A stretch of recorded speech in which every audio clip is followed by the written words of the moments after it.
You're listening to the Betoota Advocate's weekly news wrap on Desert Rock FM 96.5. Welcome back to the Betoota Advocate radio show. You've got myself, Clancy Overall, and the young fella, Wendell Hussey, here today. This is week 3 of the Betoota Advocate Presents since we premiered. This means in a couple of days our 3rd episode will be coming out.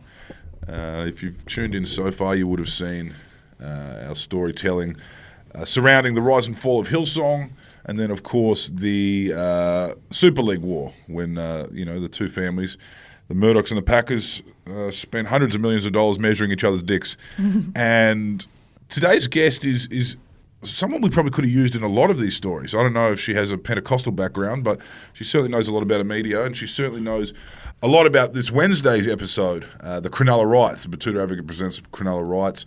Antoinette Lattouf is an author, radio host, podcast host, advocate, campaigner, sinner, saint.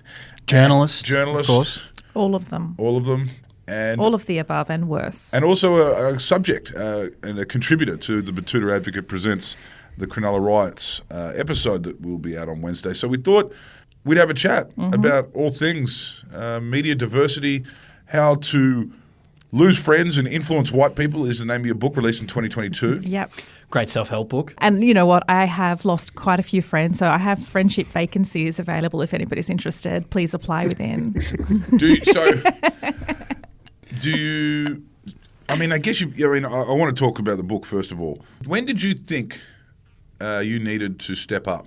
I know you run reports on media diversity in Australia. Yeah. You write books about media diversity and cross-cultural sensitivities. Yeah. When did you think that needed to be your job? I didn't want it to be my job. That's a really annoying thing. So been a journalist for about a decade. I worked in commercial media, public broadcasting, did a bunch of things. And then after about a decade in the press, and interestingly, Cronulla Riots helped me want to become a journalist, but we'll circle back to that in a little bit. And I was like, man, things not only are they not getting better, they're getting worse. Mm-hmm.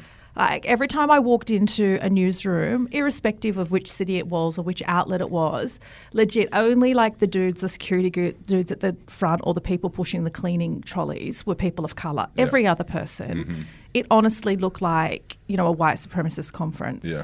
And I'm not even exaggerating when I say that. There would be nobody in the entire division other than myself who. And I was just like, this can't be good. This can't be good, like, in terms of the journalism we do. This can't be good for the country. It's also not good for the business model. It's also not good for the business model. So I was like, it doesn't make sense on so many fronts, but there are a whole bunch of dudes called John and Andrew in charge who like shit just the way they are, even though Paul. The news and Paul, couple of Patricks, and they just want to keep stuff just the way they are, even though the TV news model was under assault because of the internet. Yeah. And so I was like, oh, okay, like I'm either going to leave the industry or I'm going to say causing some trouble, but I don't think getting them to think about doing better business is causing trouble. But that ended putting me on a bit of a trajectory where I was framed as a troublemaker. Woke. Yeah, and all of those things. And the best person gets the job. It just so happens that his son, golfs with my dad. And so it's just like, really, is that the best person who gets the job? Anyway, and that was kind of the genesis of my book, because as I did more work around sort of advocacy and anti-racism and looked at the fallout, what's happened to other people, high-profile Australians who've dared walk down this path, and we've seen the latest iteration with Stan Grant. Yeah. But in it, I look at Yumi Steins and Adam Goods and Yasmin Abdul-Majid. Yep. And so the book became a bit of a cautionary tale. Like, this is the status quo. We're very good at pretending we don't have problems with racism and representation in this country. So tread carefully. These are the friends you should happily lose. Yep. And these are maybe some people you can try and convert. One thing I would like to ask, and I wonder if you write about this, is the concept of immigrant ambition. Yes, I do. I mean, not in those words, but yes. Yeah. When, we do talk about, in the arts particularly, the arts is obviously whitewashed in many aspects too, and it doesn't really look like the suburbs of the art world. Is there the issue that in many cases a immigrant family don't want their kid, playing bongo drums and painting pictures when they should be becoming doctors and, it's a bit of a cliche and a generalization, but often there's like sort of elements of truth behind it. That generally speaking, those who've come from sort of unstable economic backgrounds or haven't had access to education want their children. We want a better future for our son. You hear that in many different accents. And so, yes, perhaps... Because we interviewed Jason Fu last week, who's an Archibald finalist, and he said exactly that. He said he was lucky that his mother could remember a time before the Cultural Revolution and the family were involved in theatre, so him becoming a painter wasn't radical. Right. But for so many of his peers and contemporaries, it was, what the hell are you doing at art school? Yeah, totally. And look, I have friends who have, Chinese and Vietnamese ancestry, and they often joke, like, we had 2 career options, like doctor or shame to the family. And that was... And that's why I wanted to ask you, your name is Antoinette Lattouf. We just spoke there about how white the media is. Your mum and dad didn't run newspapers or work in TV. My dad was a shepherd from Lebanon. Third or fourth generation journalist. Yeah. You went to a public school in Western Sydney. Maryland's girl. Yeah. How did you find yourself in the world of media? Yeah, well, I'm an anomaly. Well, I was certainly when I entered the industry because there wasn't anybody who sort of looked like me or came from my world. And so it's as much socioeconomic as it is cultural. I was the first person, female in my extended family, to go to university. My parents were educated to the age of 8. And so, yes, like this was not the world I was meant to end up in. How did I do it? I'd like to say, I don't wait for doors to open. I like Katusha rocket it open, and then enter. And so, but it's been hard and it's been unfairly hard, and you've had to work, be extra hard, be extra smart, be penalised double if you make a mistake. And I just don't think that is a very encouraging path for others. Then if you do open your mouth, there's a lot of hate online. I've had so many death threats from both ends of the continuum. If I get knocked off, honestly, there are so many contenders for who did it. And I just think that puts a lot of people off, and that shouldn't be. Like, people may go, oh, but what about Waleed Ali, and what about you, and what about you did it? And it's like, well, we can't bank on that theory of exceptionalism, or I don't even like that word exceptionalism, but like, because one or two of you survive, that means ain't nothing broke. And then you get hit with the irony of diversity. People are getting hit with diversity hires or coming through. It's like, I mean, not really. The conversation really started happening when people like you started speaking up within the last 10 years. Yes. I think just before that, people would talk about Black Mermaid now. That's the big problem. There's a Black Ariel. Yeah, not that her best friend is a two-faced crab. Yeah, I know. Or they live under the sea. Or that she's a fucking mermaid. Yeah. But there's that issue. But if you, some people will argue tooth and nail that that's absurd. I mean, the whole conversation is absurd. But what was absurd was, before this conversation was even happening, if you look back to the last boxing movie made before Creed, it was a movie called Southpaw. It's set in 2012 New York, where the heavyweight champion of the world is a white boy from Hell's Kitchen.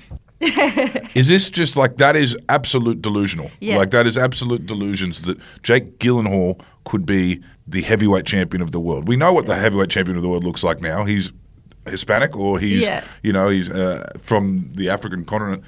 But that was just this idea. What you're exactly saying, they're just holding on to this idea of what they remember from the Jack Dempsey days of boxing, and that's why the media is so powerful. That's why the way Ariel looks does matter, and that's why we get a super whitewashed Jesus. Jesus is from the Middle East; he would have had a hectic monobrow, and we don't ever see Jesus with a hectic monobrow and a hairy back. And I'm just like, well, that's probably who Jesus was. So the way we tell stories, the way art is depicted, the way Little Mermaids are shown, that speaks to where we're at as a society. And those who push back at it really are uncomfortable with the fact that what that actually means for them and their belief system. Why are you so shook by a black mermaid? Why has that rattled your cage so much? Yeah.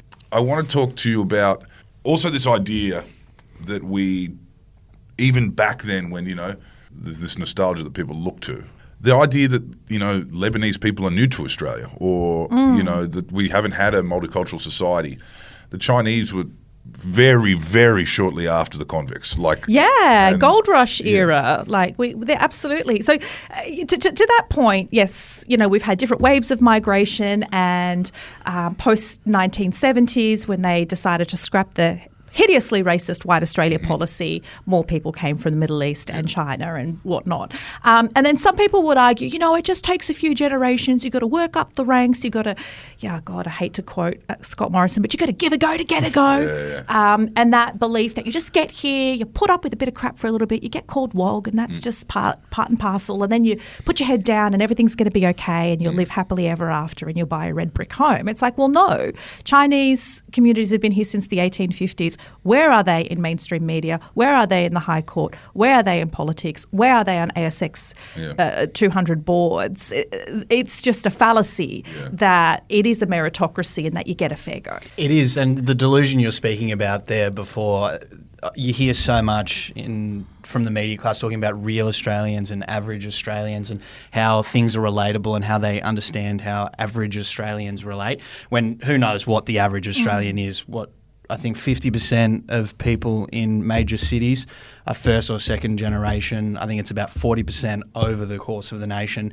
But you hear people in media talking about average Australians and relatable Australians, but all of the people in media, bar a few, seem to be from particular suburbs in major capital cities. Particular classes schools. as well, particular schools, and look exactly the same. And then they pretend to be talking to average Australians and knowing what average Australians look for and what. And you don't see the different faces there that reflect what average Australia is. Average Australia is so different across the board. And it's really shifted, and it's really patronising. Like you hear, particularly in breakfast television, in the commercial world, they're like, we've just got to speak to the heartland. We got to speak to Betty from Blacktown. And I was like, dude, have you been to Blacktown? Because ain't no Betty living in Blacktown. It's like Raj and Ahmed in Blacktown. So get your That's shit. the heartland. Like that is the heartland. Yeah, and dang in Blacktown. Exactly. So who are you speaking to other than yourselves? And they love that. There's a nostalgia for that era where Kerry Packer knew what the price of pork chops were in Parramatta Mall. Yeah. But it doesn't look like that. Ipswich doesn't look like that anymore, Pauline. You know what I mean? Ipswich is full of the Ussos now. It's not at all Pauline when she was out there with a Polish surname. In that moment in her life, before she took on Hansen as a last name. I also want to talk to you about Australia's inherent Lebanese-ness. I'm not sure if that's a word people use. Sure, it can be. I know there's countries around the world that have a big Lebanese population. I know Brazil does. Brazil has more Lebanese than Lebanon. No, it actually does. I didn't know it was that many. It does. Really? Yeah, but Sydney would be one of the largest diaspora communities, outside of Rio. Right. Rio, so that's where they are in They're Brazil. all through, but Rio particularly Yeah. has a huge. Well, some of the names you see from the Latin American kind of starlets, Shakira and Salma Hayek, are all Lebanese background. Yeah. And I think one of the Latin American telco tycoons is also Lebanese ancestry. Right. So, yeah. And Trump's daughter married a Lebanese guy from North Africa. Correct. Yes. Yeah. But interesting migration pattern because it kind of is very much a post-war migration pattern for a lot of these families. You said your family left in the 70s. Were they... Civil War, yeah. So my parents were Civil War refugees. Yeah. That's when the kind of a big influx came and settled in Sydney. That's also the influx that just a few years ago Peter Dutton in Parliament said that it was a mistake to let them Lebanese people in. His own party made a mistake. Like that was he was referring to the Liberals anyway. Yeah. So we've and it has sort of grown. Interestingly, though, like many people who've come here, people have whitewashed their names and made their names a bit more palatable or easy to spell. Kata, Hasten, Corey, Kuri. Kuri. There's quite a few, and obviously there was a civil war on ideological and also largely religious grounds, and so they brought over a lot of that, Christian versus Muslim division to Australia, which kind of played out in the backgrounds during Cronulla Riots as well. Yeah, I always want to. Australia has this habit, like when we do open our doors up to people, war-weary people, I feel like we've done this a couple of times where we put them in the same suburbs. Yeah. You know, both sides of a war. It happened with the Vietnamese, like in certain suburbs around Australia. And I feel like the Muslims and the Christian Lebanese weren't too far away from each other when they landed here. Absolutely. They're like, just a bit of sunshine, it'll sort them out. They'll just have to get over it now they're here. I'd like to ask about that in the background, that religious divide within the Middle Eastern community in the face of a racial divide in Australia. Yeah, so my parents, and I have a Catholic background, but at the time of the Cronulla Riots, people, as we know, didn't care or know. Anybody who was olive-skinned was a leb and a problem. We saw Italians and Pakistanis and whatever. So at the time, the public consciousness of that difference didn't matter. The level of vitriol and hate and discomfort as a Lebanese person, that was really difficult to I tried not to tell people I was Lebanese or skirt around it or have things to say in response because I knew I'd get awkward reactions. But then there was quietly finger pointing going, it's not us, it's them. Yeah. We're not the problem, it's them. And that's what happens, right? When you're being demonized, you kind of don't want to be the group that's getting shat on. And so you try and point to somebody else as the problem. Yeah. They're from the other side of the border that the British put through our country. They kind of, no, it's someone from over the side of the mountain. They're not Lebanese, they're Syrians that are doing this. Everybody was using all sorts of words. People referring to themselves as Phoenicians. I mean, and I was from the Levant. I'm like, what? Dude, you're a Lebo from Bankstown. And so there was a lot of they're the problem, it's not us. But that's more a kind of survival mechanism in the face of a lot of hatred. Well, that's what the Chinese now do. They've got ABC, CBC, Australian-born, China-born, Chinese. Right. I guess they do that, and that's an immigrant story. I'd like to read about it. But there's the ladder up immigrants as well. That kind of they could have made for some great Liberal Party voters if the Liberal Party had their heads screwed on and appealed to them. But they obviously did exactly what you've written about here and held on to this nostalgia of the 1950s. They didn't actually diversify their ranks at all. Yeah. And the Liberal Party might be obsolete because of that. They might be generationally damaged. Yeah. Forget the lack of women. Yeah, absolutely. There's layer upon layer of so many problems. The other thing that I find really interesting in terms of kind of the discussion about racism in Australia, so the heat kind of went off Lebs and Arabs and it turned to Muslims. So it did shift and become a bit more targeted and became, if you were visibly Muslim or had a beard or even Sikhs with turbans were getting attacked. Yeah. And so when it kind of moved on from Arabs to Muslims and then there was a so-called African gang problem in Melbourne. Short-lived too. They couldn't really get that one over the line. They thought they tried. They did quite a bit of damage, but I thought they'd win an election on it though. Yeah, exactly. They're I worked for Howard. Yeah. But there was this kind of quiet but collective sigh of relief among people in my community who were like, here you go, your turn now. And then with COVID, there was anti-Asian hate. Yeah. And what I find, communities are really quick for the heat not to be on them. Yeah. And then when it's not, have kind of really short-term memories. And this played out, I saw with Black Lives Matter, where there were people from my community who were literally in and out of the criminal justice system from a young age, were targeted by cops. There was formerly the Middle East Crime Squad in New South Wales, which was the only crime squad that targeted a particular nationality. Yeah. And then posting shit like All Lives Matter and Blue Lives Matter and not showing any solidarity or empathy with Indigenous Australians. And I'm just I think that's just a survival mechanism. Yeah. It's a way to try and make sure you're not the bottom of the ladder and you're furiously trying to climb up thinking that someone's going to give you a hand at the top. Trying to stay out of the spotlight for as long as possible, I guess. Yeah, but it's in an inherent. These guys don't like cops. What are you doing? Don't. Why are you Blue Lives Mattering? What are you smoking? Can I have some?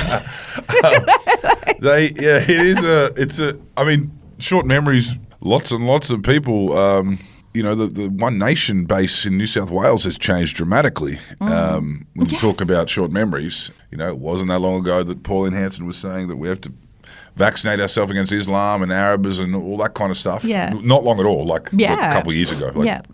And now Mark Latham is, championing the Christian Lives Matters movement, which is, obviously appealing to a lot of Arab voters, not necessarily Muslim voters, but a lot of Arab Christian, hard right Arab Christians are at the forefront Yeah. of that Christian Lives Matter. It's like, dude, if you guys were on a boat, they'd make sure you couldn't arrive. Yeah. They're not your friends. And they wouldn't pass you a life jacket. Yeah. So who are you hanging out with? Is this multiculturalism? I mean, can you be more specific? Well, I mean, is this like the dings and the dents of multiculturalism? Like, eventually, Well, this is. I think, they're all eras that we're talking No, about I- here, or do you think this is calculated and this is something that's put onto the people? I think this is the hangover of a Howard type brand of multiculturalism, Yeah, right. which is like, we'll take your good food, we'll Yeah. take your good looking birds. Yep. We won't actually make you feel like you belong. We'll turn you against one another. We'll continue to treat First Nations people abhorrently.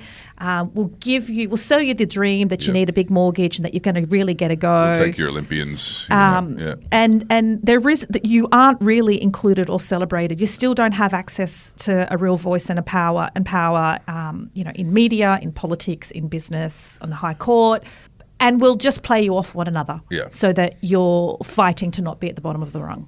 That's a Howard brand of multiculturalism, and we're still kind of recovering from that. So you think if you remove this political meddling and division, it's political division and media kind of division. If we just had a not so compliant media and not so divisive politics, do you think Australians would just get along?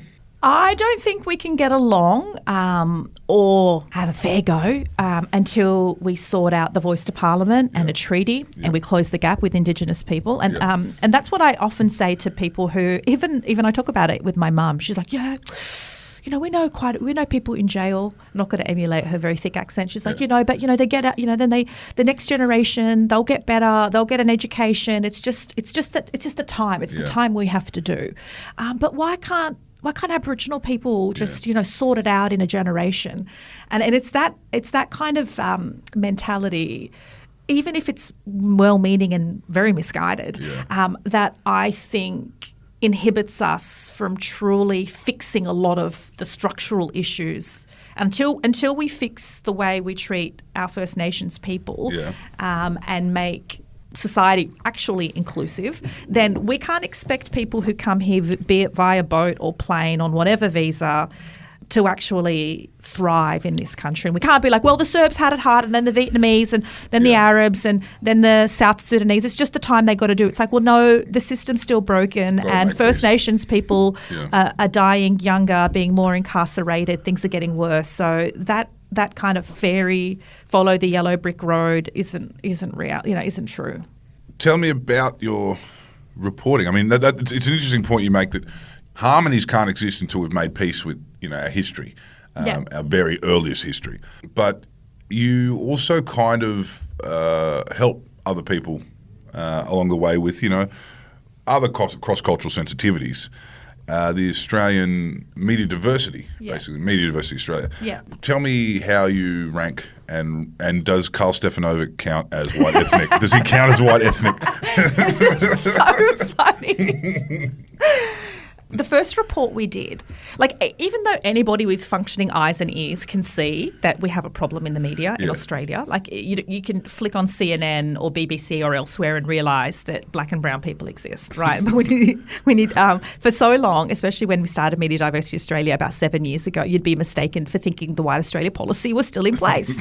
And so even though it was so obvious, we knew that we needed data. The organisation aligned with 4 universities. We had this, first of its kind, huge report card, and it did a bunch of things. It looked at boards, it looked at on-air presenters, it looked at journo attitudes and whatever, network by network, state by state, breakfast TV, this and that. And despite the findings being damning, rightfully so, plainly, clearly so, the defensiveness was hilarious because there were some people like, yes, but Yeah, but I'm This bisexual. one has a half Maltese grandmother. And Stefanovic is very proud of his, I don't know what his ancestry, I think it's somebody is. Serbian cans. So I like think a sugar cane European. Yeah. Yeah, but I'm not even sure how many generations removed or whatever. I'm not sure. But did he have funny stuff in the lunchbox? Is the question. that's right. How much did he get teased? Yeah. And and the responses were singular, like, this person's actually a fair-skinned Italian, their surname's Smith because they married a white. It's just like, if your defense is Karl Stefanovic, if that is your answer, like, you've got big issues. Because, in 5 years, India will be the most common place of birth for Aussies outside of Australia, overtaking the UK, and we're fast becoming a majority country with huge Asian and South Asian and Middle Eastern populations. So, like, I'm not sure if we've got to be talking about the Stefanovics when we're talking about representation. Like, I don't know. Why do you think the traditional media is so defensive? Do you think it is in terms of trying to protect themselves, or is it they actually got quite an easy go to get into where they are? So they're saying that you're just getting a start because you've come from a particular school or a particular university whatsoever. It's an attack on their worth or their standing within media. Do you think there's something to do with that? Probably, but like those same people will then criticise diversity and inclusion initiatives, be it targets or scholarships. Like, how come they're getting a leg up? Yeah. It's like, well, how come you got a leg up by virtue of the certain privileges you had? Like, if we truly believe that it's a meritocracy, and that's it. There's a defence, like, but the best person gets the job. It's like, I have worked with so many mediocre white dudes in my career. Like, we went to the same school and blah, blah, blah. No, but and they're like so mediocre that, like, I think it would, like, I'm not even sure they do a good job stacking shelves at a supermarket. Yeah. Yet they had middle management roles in media outlets. But there's this real lie that people are there because they deserve it. Yeah. And that it just so happens that everybody who deserves it is middle class and white. Yeah, and that's Just probably a a big part of coincidence. the defensiveness, isn't it? Because it's an attack on their self-worth. What do you think are some of the key pathways to start changing this? It's obviously getting people through university or through different courses. You can read the book, How to Lose Friends and Influence White People by Antoinette Lattouf. Yeah, so I mean, in that I talk about diversity and inclusion and where it goes wrong. I talk about anti-racism. I talk about a bunch of stuff. But my experiences from the media in terms of shifting that is it has to be like sort of whole of organisation. You can't just have like cultural costume day at work, bring a dish. And things like that. Tell the women at work to bring a dish from their culture. But nothing too smelly. Can't smell out the office. It just has to be like a proper cohesive strategy, bottom up. You can't just have like, we're going to bring a whole bunch of young brown people into this environment and wonder why they leave after 18 months because nothing is really shifting. It's quite toxic. There's a lot of microaggressions. You need probably targets, I dare say quotas at like all levels of management. Even the ABC board, for example, doesn't have any Indigenous person. It doesn't have any non-Europeans. That's the national broadcaster. Like, we all pay its taxes. We should have a seat at that table. So I think it needs like clear KPIs and metrics for change. We can't just say we're going to hold hands and do better, and that's for so long. It's like we're trying, and it's like, well, no, you need to, like, in the UK, for example, some of their broadcasters and outlets were able to shift because they had media senior levels of management. Their KPIs and their bonuses were linked to meeting diversity targets. And so, surprise, surprise, these targets were then met. They were able to start shifting things because they were being rewarded for it. Well, you've given us a lot to think about here today. Lucky we have a white ethnic, lower Balkans, upper Balkans here. All across it. Anglicised, Heshinsky. Yeah, very good. Heshinsky. But it is interesting. I think the Liberal Party need to hire you.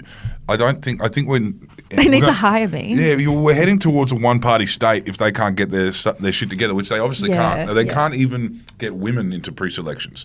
And the ones they do get into pre-selections are like the firebrand Pentecostals. So like they're not really speaking to their communities as much as they would have in the past, I guess, when Australia was one party was Catholic, one party was Anglican, and that was their. So are you pitching me to the Liberal Party? Well, I think there's a lot of organisations that need this kind of thinking because that was what they lost on. last year. Yeah, absolutely. You just look at the Teals. Who are they up against? Yeah, when pillars of our democracy are completely out of touch with Australians, like the Liberal Party, and Labor Party's doing better but not great, and huge swaths of the media, it's bad for our democracy. Yeah. It's not good business. It's not good for society. Like, they just need to get their shit together.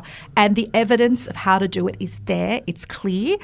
There's a lack of will. And it's not really diversity at the end of the day. It's representation. Yes. And so diversity can be just window dressing. Wheel in someone in a wheelchair, plonk a brown person in. As Ronnie Chang says, they make the Asian character gay as well. So they get a 2 for 2 for 1, right?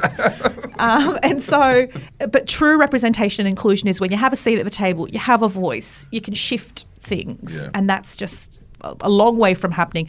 Very long way from happening in sectors of politics. Some progress being made at places like the ABC, but a really long way to go. Well, thank you for joining us. Thank you for contributing to the Betoota Presents. Someone called it BAP yesterday. Have you heard that? BAP. No, I haven't, but I don't mind it. The Betoota Advocate Presents Cronulla Riots is out this Wednesday, but before that, you should get your hands on this book, How to Lose Friends and Influence White People. Yes. By Antoinette Lattouf. And strangely inspired by the Cronulla Riots. Yes, really. Okay. So that was where you started the ball rolling. Yeah, it's where I decided I wanted to be in the media, because the media made the Cronulla Riots happen. Like, make no mistake about it. If it wasn't fanned by tabloid press and those messages read by Alan Jones, the riots wouldn't have happened. And so I was like, we have an enormous responsibility to get that in order before people like me and other waves of migrants can actually just exist safely and happily in society. We might need you on 2GB. Is that what we're saying? Liberal Party 2GB. Like, are we? What do you want to do to my soul? Like, do you want to set it on fire? We're saying Alan Jones didn't cover the Cronulla Riots that well. We should have had someone like you up there. Antoinette from Wentworth, then 6 years there. After that, we've got Drive Home, 2GB. And look, while I'm at it, I'm going to try and head up the Hillsong Church. Yeah, like, why for not? Sure. You can. I mean, can you play guitar? Tell you what, their pastors don't look anything like their congregation. They have a diversity problem at Hillsong too. But thank you for this conversation. You've given us a lot to think about, and hopefully the listeners as well. You really did provide an interesting perspective, but a very valuable perspective of what it was like living in Sydney in the mid-2000s. Being a Lebo from the Western and suburbs. as you said, like, it didn't matter if you were Maronite, didn't matter if you were Shiite or Sunni. You were all getting grouped into the same box. And, who knows? We don't even know really what happened. We don't really know the victim stories down there on Cronulla that day. But they could have been Greek. They could have been anything. So all we know is that they're aging well because they have olive skin. Yes. That's good. That's the only good takeaway. Yeah. That's the only good they're not cracking like the Leatherman at Cronulla, no. Thank you, Antoinette. Thank you, Antoinette Lattouf.